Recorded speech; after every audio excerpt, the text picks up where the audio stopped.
Hi friends, welcome to சிந்தை jobs. இன்றைக்கி என்ன பார்க்க போகிறோம் அப்படின்னா, மாவட்ட நலச்சங்கம் மக்கள் நல்வாழ்வுத்துறையிலேருந்து வேலைவாய்ப்புக்கான அறிவிப்பு கொடுத்துருக்குறாங்க. அதுக்கான டீட்டெயில்ஸ் தான் பார்க்க போகிறோம். இதில் பார்த்தோம்னா கிட்டத்தட்ட ஒரு 3 விதமான பணிகளுக்கு நோட்டிஃபிகேஷன் ரிலீஸ் பண்ணியிருக்கிறாங்க. இவங்களுக்கான மாத ஊதியம் அப்படின்னு பார்த்தோம்னா 23,000 அப்படின்னு சொல்லி கொடுத்துருக்காங்க. இந்த பணிக்கு அப்ளை பண்ணுறதுக்கு எந்த ஒரு எக்ஸாமும் எழுத வேண்டாம், எந்த ஒரு ஃபீஸும் கட்ட வேண்டாம். இந்த பணிக்கான அப்ளிகேஷன் ஃபார்ம் எப்படி ஃபில் பண்ணணும் அப்படிங்கிற டீட்டெயில்ஸுமே வீடியோவில் கொடுத்துருக்குறேன். வீடியோ ஸ்கிப் பண்ணாமல் பாருங்கள். நம்ம சேனலை சப்ஸ்கிரைப் பண்ணி வச்சுக்கோங்க. ஆல் அப்படிங்கிற பட்டனை கிளிக் பண்ணிக்கோங்க. அப்போ தான் நம்மளோட வீடியோஸ் எல்லாமே உங்களுக்கு உடனே ரீச் ஆகும். இந்த நோட்டிஃபிகேஷன் பார்த்தோம்னா சேலம் டிஸ்ட்ரிக்ட்லேருந்து ரிலீஸ் பண்ணியிருக்கிறாங்க. சேலம் மாவட்டத்தில் செயல்படும் அரசு மோகன் குமாரமங்கலம் மருத்துவக் கல்லூரி மருத்துவமனை வளாகத்தில் இயங்கும் போதை மீட்பு மையத்தில் உள்ள கீழ்கண்ட பதவிக்கு ஒப்பந்த அடிப்படையில் முற்றிலும் தற்காலிகமாக பணிபுரிவதற்கு பூர்த்தி செய்யப்பட்ட விண்ணப்பங்கள் 24/8/2024 அன்று மாலை 5 மணிக்குள் வரவேற்கப்படுகிறது அப்படின்னு சொல்லி கொடுத்துருக்குறாங்க. அப்ளை பண்ணுறதுக்கு லாஸ்ட் டேட் பார்த்தோம்னா 24/8/2024 கொடுத்துருக்குறாங்க. இதில் என்னென்ன பதவி அப்படின்னு பார்த்தோம்னா ஃபஸ்ட்டு கவுன்சிலர் கொடுத்துருக்குறாங்க, சைக்காலஜிஸ்ட் கொடுத்துருக்குறாங்க. இவங்களுக்கான வேக்கன்சி 1 கொடுத்துருக்குறாங்க. இவங்களுக்கான வயது அப்படின்னு பார்த்தோம்னா 40 வயதுக்கு மிகாமல் இருக்கணும்னு சொல்லி கொடுத்துருக்குறாங்க. இவங்களுக்கான கல்வி தகுதி அப்படின்னு பார்த்தோம்னா MA or MSc in psychology or applied psychology or clinical psychology or counselling psychology or 5 years integrated MSc programme in clinical psychology from recognised யூனிவர்சிட்டிஸ்ன்னு கொடுத்துருக்குறாங்க. ரெண்டாவது பார்த்தோம்னா ability to speak read and write in Tamil and English. Tamil and English நல்லா பேசவும் தெரியணும், எழுதவும் தெரியணும்னு சொல்லி கொடுத்துருக்குறாங்க. அதனால் படிக்கிறதுக்கும் தெரிஞ்சிருக்கணும்னு சொல்லி கொடுத்துருக்குறாங்க. இவங்களுக்கான ஊதியம் பார்த்தோம்னா 23,000 அப்படின்னு சொல்லி கொடுத்துருக்குறாங்க. அடுத்து இரண்டாவது பார்த்தோம்னா சைக்காட்ரிக் சோசியல் ஒர்க்கர் அப்படிங்கிற பணிக்கு ஒரு வேக்கன்சி கொடுத்துருக்குறாங்க. இவங்களுக்கான வயது அப்படின்னு பார்த்தோம்னா 40 வயதுக்கு மிகாமல் இருக்கணும்னு சொல்லி கொடுத்துருக்குறாங்க. இவங்களுக்கான குவாலிஃபிகேஷன் பார்த்தோம்னா MA social worker or master of social worker from recognised university கொடுத்துருக்குறாங்க. அடுத்து இவங்களுக்குமே தமிழ் அண்ட் இங்கிலீஷ் பேச எழுத ரீட் பண்ண எல்லாமே தெரிஞ்சுக்கணும்னு சொல்லி கொடுத்துருக்குறாங்க. இவங்களுக்கான மாத ஊதியம் பார்த்தோம்னா 23,000 சொல்லி கொடுத்துருக்குறாங்க. அடுத்து மூன்றாவது பார்த்தோம்னா ஸ்டாஃப் நர்ஸ் அப்படிங்கிற பணிக்கு கொடுத்துருக்குறாங்க. இவங்களுக்கான வேக்கன்சி 1 வேக்கன்சி கொடுத்துருக்குறாங்க. இவங்களுக்கான வயது அப்படின்னு பார்த்தோம்னா 40 வயதுக்கு மிகாமல் இருக்கணும்னு சொல்லி கொடுத்துருக்குறாங்க. இவங்களுக்கான தகுதி அப்படின்னு பார்த்தோம்னா diploma or degree in general nursing கொடுத்துருக்குறாங்க or diploma or degree in Psychiatric nursing recognized by Nursing Council of India established under the Nursing Council of India Act 1947 and registered as such as with the relevant nursing council in the state கொடுத்துருக்குறாங்க. அடுத்து ரெண்டாவது பார்த்தோம்னா ability to speak read and write in Tamil and English. Tamil and English பேச தெரிஞ்சிருக்கணும், வாசிக்க தெரிஞ்சிருக்கணும், எழுத தெரிஞ்சிருக்கணும் கொடுத்துருக்குறாங்க. இவங்களுக்கான மாத ஊதியம் அப்படின்னு பார்த்தோம்னா 18,000 அப்படின்னு சொல்லி கொடுத்துருக்குறாங்க. அடுத்து சில இன்ஸ்ட்ரக்ஷன் கொடுத்துருக்குறாங்க. அதுக்கான டீட்டெயில்ஸ் பார்த்தலாம். நிபந்தனைகள் பார்த்தோன்னா இந்த பணியானது முற்றிலும் தற்காலிகமானது அப்படின்னு சொல்லி கொடுத்துருக்குறாங்க. அடுத்து இரண்டாவது பார்த்தோம்னா எந்த ஒரு காலத்திலும் பணி நிரந்தரம் செய்யப்பட மாட்டாது அப்படின்னு சொல்லி கொடுத்துருக்குறாங்க. அடுத்து மூன்றாவது பார்த்தோம்னா பணியில் சேர்வதற்கான மேற்கண்ட நிபந்தனைகளுக்கு கட்டுப்பட்டு ஒப்புதல் கடிதம் அளிக்க வேண்டும் சொல்லி கொடுத்துருக்குறாங்க.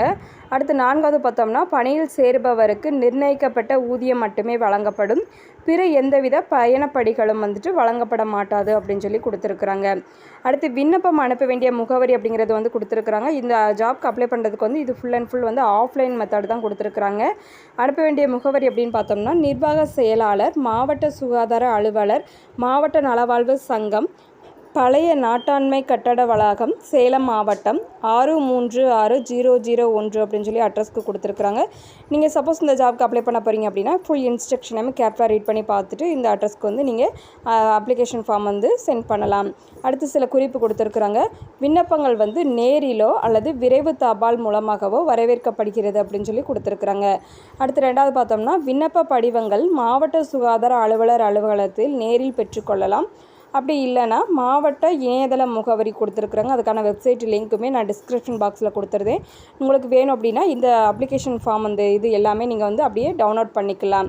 அதில் பதிவிறக்கம் செய்தும் நீங்கள் அப்ளை பண்ணிக்கலாம் அப்படிங்கிற இன்ஸ்ட்ரக்ஷன் கொடுத்துருக்குறாங்க. அப்ளை பண்ணுறதுக்கான லாஸ்ட் டேட் பார்த்தோம்னா 24/8/2024 அன்று மாலை 5 மணிக்கு மேல் பெறப்படும் விண்ணப்பங்கள் முழுமையான விவரம் மற்றும் சான்றுகள் இணைக்கப்படாத விண்ணப்பங்கள் ஏற்றுக்கொள்ளப்பட மாட்டாது அப்படின்னு சொல்லி கொடுத்துருக்குறாங்க. அடுத்து வந்து அப்ளிகேஷன் ஃபார்ம் எப்படி ஃபில் பண்ணணும் அப்படிங்கிற டீட்டெயில்ஸ் பார்க்கலாம். அப்ளிகேஷன் ஃபார்ம் வந்து ஜாயின் பண்ணி கொடுத்துருக்குறேன். இதில் பார்த்தோம்னா ஃபஸ்ட் வந்து நேம் ஆஃப் த போஸ்ட்டு கேட்டிருக்காங்க. இதில் வந்து ஒரு 3 விதமான பணிகளுக்கு வந்து நோட்டிஃபிகேஷன் கொடுத்துருந்தாங்க இல்லையா, இதில் எந்த பணிக்கு அப்ளை பண்ண போகிறீங்களோ அதை அப்படியே இதில் இந்த பாக்ஸில் என்ன செய்யுங்க அப்படின்னா எழுதணும். அடுத்து ரைட் சைடு கார்னரில் வந்துட்டு ஒரு ஃபோட்டோ ஓட்டுற மாதிரி ஒரு பாக்ஸ் கொடுத்துருக்காங்க இல்லையா, அதில் வந்து ரீசெண்ட் டைமில் உள்ள பாஸ்போர்ட் சைஸ் ஃபோட்டோ வந்து இதில் வந்து அதுவும் கலர் ஃபோட்டோகிராஃப் வந்து இதில் பேஸ்ட் பண்ணணும்னு சொல்லி கொடுத்துருக்குறாங்க. அடுத்து ஃபஸ்ட்டு இது பார்த்தோம்னா நேம் கொடுத்துருக்குறாங்க.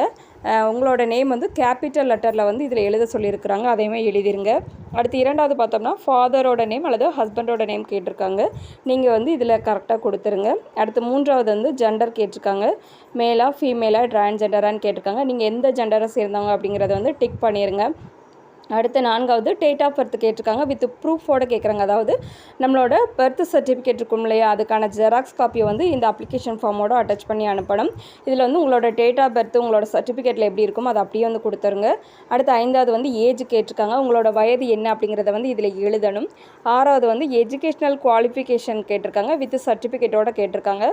உங்களோட எஜுகேஷ்னல் குவாலிஃபிகேஷன் என்ன அப்படிங்கிறத வந்து இதில் மென்ஷன் பண்ணிவிட்டு அதுக்கான சர்டிஃபிகேட்டை என்ன செய்யணும் அப்படின்னா ஜெராக்ஸ் காப்பியை வந்து இதில் அட்டாச் பண்ணி அனுப்பணும். அடுத்து ஏழாவது வந்து ஆதார் கார்டு நம்பர் கேட்டிருக்காங்க, அந்த ஆதார் நம்பர் வந்து 12 டிஜிட் இருக்கும் இல்லையா, அதை அப்படியே இதில் எழுதிருங்க. அடுத்து எட்டாவது வந்து ஏதாச்சும் நீங்கள் வந்து ஸ்பெஷல் கேட்டகரியில் வரீங்களா, டிஃப்ரெண்ட் ஏபிள்டு பர்சனா அல்லது விடோவா, அந்த மாதிரி சில இதுக்கு ப்ரிஃபரன்ஸ் கொடுப்பாங்க இல்லையா, அப்படி இருக்குது அப்படின்னா இதில் வந்துட்டு எஸ் அப்படின்னா எஸ் அப்படின்னு சொல்லி கொடுத்துட்டு அதை மென்ஷன் பண்ணணும். இல்லைன்னா நோ அப்படிங்கிறத வந்து டிக் பண்ணிடுங்க. அடுத்து ஒன்பதாவது பார்த்தோம்னா உங்களோட ஃபோன் நம்பர் கான்டாக்ட் பண்ணுறதுக்கான ஃபோன் நம்பர் கேட்டிருக்காங்க, நீங்கள் யூஸ் பண்ணுற ஃபோன் நம்பர் வந்து கொடுத்துருங்க. அடுத்து 10வது பார்த்தோம்னா மெயில் ஐடி கேட்டிருக்காங்க, உங்களோட மெயில் ஐடி கொடுத்துருங்க.